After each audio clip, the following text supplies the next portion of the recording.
In what seemed like a pretty inconspicuous new comic book week, something happened that absolutely blew everyone's minds, and obviously we're here to talk about that, plus the best comic books of the week. Here with me, as always, is Drew from Comics Elite, fresh from Dallas Fan Expo. How you doing, Drew? I am doing great, Wes. Dallas Fan Expo was easily one of the most fun times I'd ever had at a convention in my life. Saturday was terrific. Signed literally hundreds of books, sold hundreds of books, made some good money, met some great friends, made some new friends. Wes, you need to come back to Dallas Fan Expo, man. We missed you. We needed you there. We'll see what happens. Maybe in a couple years' time, that's when we're going to be visiting the U.S. But you got to see HH, the guys from Sigma Comics. You got to see Josh. You got to see MVP, and I imagine a host of other good friends. And you hugged them all. Hugged them all, gave them all a great big Papa Bear hug. Josh loved it. Yeah, so he'll lie about it. He loved it. He knows he did. Oh, no, he talked about how much he loved it today, obviously on the stream. And definitely a big shout out to your brother Kyle and his wife. Proud parents of a baby boy. That happened while we were out as well. Yep. Proud. He's a proud father now. Yeah, little Jack. It's his little nickname we're giving him. It's a Joseph Alec Curtis, little Jack. So yeah, he's doing well. He's doing strong. Kyle's, like I said, getting next to no sleep every night, being up with the baby. So thanks to everyone who gave their well wishes, and I shared the photos of little Jack at the convention. And Kyle is very happy right now and tired. Very nice. Glad everything went well. Now let's get into some very fun nerd stuff. Our first recommendation, we got to spend a little extra time on this one. Void Rivals #1 from Image Comics, Robert Kirkman, Matthias Lopes. And it's an interesting story, just the story itself. We get a couple of aliens, they're from different races. They crash land on a planet together, and it turns out that these two races absolutely hate each other. They don't even know what they look like, but they're going to have to work together if they're going to survive the ordeal that they're in. Great premise for a story. We've seen some movies like that, all that good stuff. It's an enjoyable comic on its own, but there are about 3 or 4 pages towards the end of the book where we see something that Robert Kirkman and Image Comics forgot to tell us was coming. A freaking Transformer shows up, and all of a sudden you start realizing that EU in the corner of this comic book on the cover stood for Energon Universe. This is the debut of the Transformers in this new shared Energon Universe, which obviously includes Void Rivals as well. Yeah, it caught a lot of people off guard. It caught us off guard. I know that it caught me off guard because the way, like you said, set up, this is a very well-established trope in science fiction. And like in the Twilight Zone, they've done episodes like this with Charles Bronson back in the day.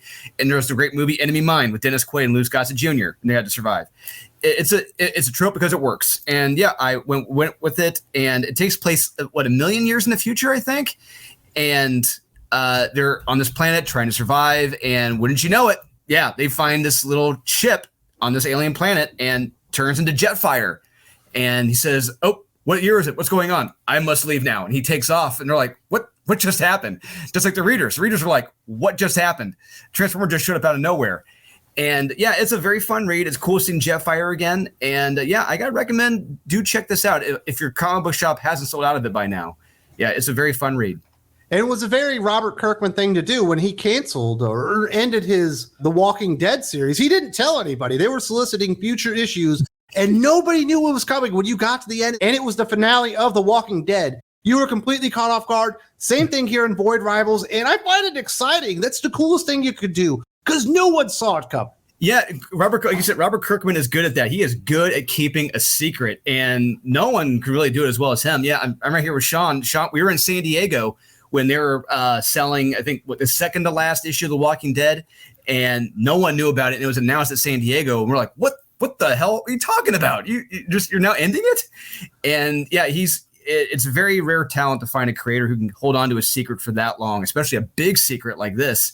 And the big announcement of the creative team is behind it. I cannot wait. This is October with Daniel Warren Johnson on Transformers is not getting here soon enough.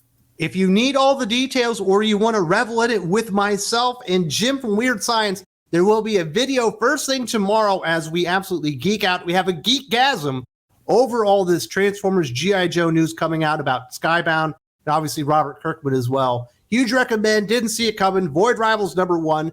Another big recommendation, Battle Chasers #10, Joe Mad and Ludo Lulabi as the artist on this one, obviously picking up on the old Battle Chaser series that Joe Mad always said he was going to complete, but we never actually thought it was going to happen. And it's finally here. He did the crowdfunded thing. He's going to finish up the last 3 issues of the series. And this is really exciting stuff. You wouldn't expect like a late 90s, early 2000s comic book artist to make everyone else pretty much for the most part in the comic book industry look bad when it comes to writing, but this is well paced. It's really exciting. The dialogue is a lot of fun, and you get to go back into this world and it feels like he never missed a beat. And the art is really good. It's not quite up to Joe Mad's level, but it's pretty damn good. Yeah, the art is pretty good. Like you said, the big selling point is Joe Mad, and it's great he's writing it, but I really wanted him on the art. And the artist is good. I'll say that. The art is good, but when you want Battle Chasers, you want Joe Mad. But I suggested a good suitable sub would have been Humberto Ramos. I feel like his style would have meshed well with what Joe Mad was doing in the issue prior to this new one. But yeah, it's a very fine issue. It's a very good issue. I was shocked just how well he wrote it. I could not believe it. And Mark Silvestri is another one that comes to mind, an artist who wrote a very well-told Batman comic. Do check this out. And there's some info dump at the beginning about what you're walking in on and catching up on different characters and with their relationships. But you shouldn't be too lost. He doesn't really hold your hand that much. Give it a read. Absolutely. If you are not familiar with Battle Chasers, you've heard about it, but you don't want to go back and get the original 9 issues, it will get you ready and get you into the story, and it's very fast-paced. You're going to have a good time with that one. Our final indie comic book recommendation, Animal Castle, Volume 2, Number 2, Ablaze from Xavier Doris and Felix Delep.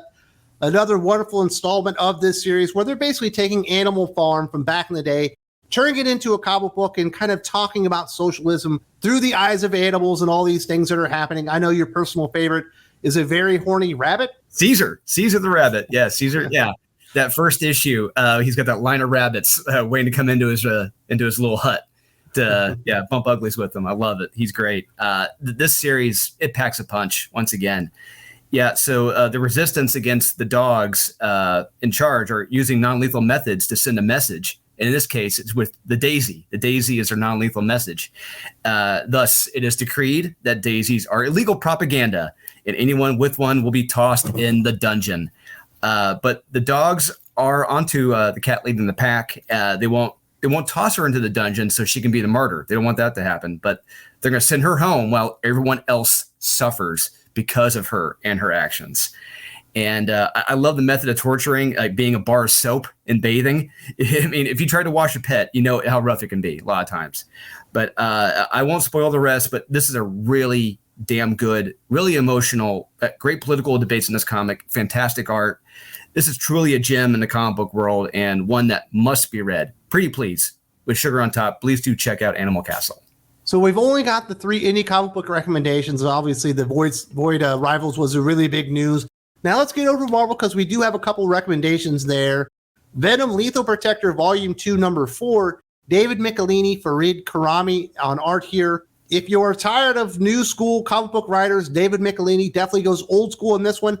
But once again, the standout is the art by Farid Karami. I had never heard of this artist before this series, and he feels like an old school, amazing 80s, 90s comic book artist in every great way possible. It just looks so cool. Got all this great Doom stuff going on, and Venom just looks amazing. It's the way Venom should look. It's the way it should look, and it's the way a Venom story should be told. And like you said, his art, it pops out of the panels. It's got that big, bold, explosive 90s style that I think really fit in with the other image creators at that time. And yeah, but the one downside to this, we have 0 thickness in this issue. There's no Silver Sable, unfortunately, but we get a very well written Dr. Doom here making a deal with Venom, and it involves retrieving a piece of the Darkhold. You see, Dr. Doom wants to bring back someone close to him, but and he needs Venom because his symbiote may be immortal and may be capable of retrieving this person. I won't say who it is. We all think we know who it is, but I'm not going to say it. But by the end of the issue, it may not be going Venom's way. I don't want to spoil what happens, but it is awesome. This whole issue is awesome. This series is terrific. The art, the dialogue, the actions from the characters, it's all genuine and believable. I like to think I have a bloodhound nose when it comes to sniffing out bad Dr. Doom takes. Ryan North and Steve Orlando. And this is a great one here. If you love 90s comics, Venom, and Dr. Doom, you will love this issue. Please do check this out. And I believe this is the second to last issue as well, right? Yeah, there's one more, I believe. Yeah. Number 5 is the last one, unfortunately. Absolutely so. Get on the train while you can. And if you haven't read this yet, there's actually another volume before that if you want to read some of that. But it doesn't have that great Fareed Karami art, but it still looks good. The final Marvel recommendation, Moon Knight 24, Jed MacKay, Federico Sabatini. Possibly the best villain artist that you're going to see at Marvel or DC. Where they found this guy and why he's specifically the villain artist for Moon Knight, I have no idea. He should have his own series. This also looks very, very good.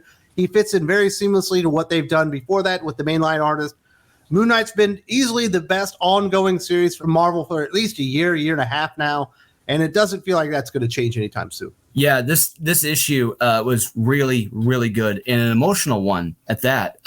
Essentially, Moon Knight and all his different personalities are granted their dreams, their wishes, what they each really want in life. That's their heart's desire. But are they real? Are those wishes real? And if they're not, who's causing this? Why are they doing this? Well, we're told, and it's a very somber answer. It's like, oh, wow, that's pretty. It hits. It's like, oh, damn, that was a good one, Jed. I mean, Jed MacKay, he may be subpar everywhere else at Marvel, but it's Moon Knight where he really shines. He is so damn good at this book. And it's when you read everything else he does, it's like, this is the same guy? What is going on here? But yeah, please do check out Moon Knight, guys. Easily the best ongoing at Marvel right now, bar none. You will not be disappointed. And yet, like you said, this villain artist, he does a kick-ass job. It fooled me at first. I thought it was Alessandro at first. But yeah, really, really good. So you're not recommending his Avengers series? No. Nobody is, because it's not very good. Our final recommendation is from DC Comics, and this comes with some really bad news. Green Lantern number 2, Jeremy Adams, Zermanico back together once again. This comic book has a weird feel to it. Obviously, we're re-kicking off the Green Lantern series. Hal Jordan is back on Earth. He's quit the United Planets. He's not in the Green Lantern Corps anymore. But it doesn't really go anywhere, and you find out at the end. We'll get to that here in a second. But the story that he does tell is really, really fun. I love that they had fun with the constructs that can be created from the ring power and the things that Hal Jordan is doing with it. It feels like a really fun, vibrant comic book. I especially like the sit-down conversation between the Poozer himself and Hal Jordan talking about stuff over a beer. You get to the last page. Comic book is going on motherfucking hiatus until September for goddamn Night Terrors. That's why he couldn't take it anywhere, because he only got 2 issues to launch it before it already went on hiatus for 3 months. Yeah, and it really makes you think what those meetings were like behind the scenes when they're setting up Night Terrors, and they're launching these new series again, and Green Lantern's going to be 2 issues in. And I wonder if there was any resistance to Josh Williamson suggesting this. If Jeremy Adams was like, yeah, sure, that's fine. Or if he said, no, I don't want to do this. I really want to know what the pushback was like, if any. But yeah, this issue was good. I really struggle with the Green Lantern series right now because I want to really love it. I like it, but I'm like, it's got a very odd feel to it. And I can't put my thumb on it, finger on it, but it feels very strange. But it's a good read. I love the Jon Stewart stuff in the back. I'm having a lot of fun with that. And it's easily one of the best we've had Jon Stewart in a very long time. And the art is really, really good. And yeah, like you said, it's a shame this is going on hiatus for Night Terrors. I'm wondering if anyone's going to remember this issue come September about what happened. But yeah, you could do a hell of a lot worse than Green Lantern. It's a good issue. Please do check it out. It's just unfortunate. He's a bit of a holding pattern. I think that held Jeremy Adams and Germanico back when they were relaunching this. They probably should have just waited after Night Terrors to launch it, but whatever. Yeah, absolute stupidity on the part of DC Comics, in my opinion. Now, I do know you have a big thing going on today that the viewers might be interested in, a big giveaway happening a few hours after this goes live. Yes, that's correct. If on Whatnot, the live selling stream Whatnot, on the Comics Elite Whatnot stream, we are giving away an $800 Batman statue. It's a buyer's giveaway statue. You don't have to buy anything expensive. You can just buy a $2 top loader. And you know what? You're entered to win the statue. That's all it takes, guys. And it's a big thank you to everyone. And this is an amazing Batman statue. You do not want to miss out on this. We've had no 2 winners have won the same giveaways or won giveaways in a row. It's terrific. You won't want to miss out. I'll be there with some of our Whatnot crew tonight. Please check it out. How long does the stream normally last? How long will they, if they get in there at the beginning, are they going to be there for like 3 or 4 hours? Yeah, we should. I think tonight will be about 2 to 3 hours. We'll be live. All right, so definitely show up for that if you're interested in an enormous $800 Batman statue, and who wouldn't be? Definitely get it on that, buy something, and get entered, and that should be a whole lot of fun. Thank you very much to Drew, and congratulations on being an uncle again. Thank you. It's a great feeling. Yeah, I never thought it'd happen again, but hey, I love it. Sadly, we are at the end of the road when it comes to this video. We got to talk about all the exciting stuff going on with comic books and with a couple of complaints. But that's bound to happen when you're on Thinking Critical. If you just haven't had your fill of the channel and our takes on comic books, the good thing is I've got lots of videos. In fact, YouTube believes this is the best video I ever created in my entire life about comic books directly for you. Definitely check this out right now.